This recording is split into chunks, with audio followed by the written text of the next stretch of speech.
Un tapis volant de verre et de métal translucide qui flotte dans l'air de la cour historique Visconti du Louvre.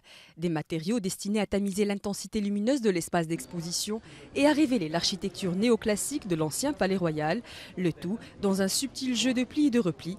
Voici la future aile du Louvre dédiée aux arts de l'islam. Ça ne veut pas être un bâtiment. Lorsqu'on le voit de l'extérieur et des fenêtres qui circondent la cour, ça doit apparaître comme quelque chose de léger qui se tient dans l'air. C'est un projet un peu onirique quand même, vous le sentez lorsque vous êtes dedans.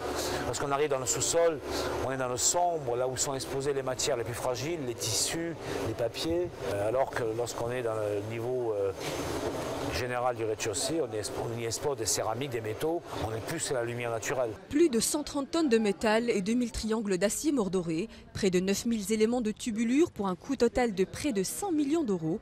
Un ouvrage avant-gardiste qui atteste de la volonté du Louvre de s'inscrire dans la modernité.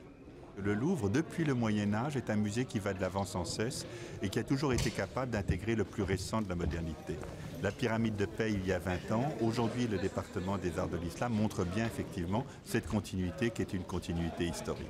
Un département qui abritera l'une des plus belles et riches collections dans le monde des arts d'islam à travers les dynasties andalouses, mamelouks, ottomanes et persanes. 18 000 pièces restées dans l'ombre pendant près d'un quart de siècle, faute de place dans le musée, seront enfin exposées. Cette collection, elle couvre en fait tout le monde islamique, de l'Espagne, donc des rivages de l'Atlantique, de l'Espagne et du Maghreb bien sûr, jusqu'à l'Inde, et l'Inde comprise, et elle va de la fin du 7e siècle jusqu'au 19e siècle.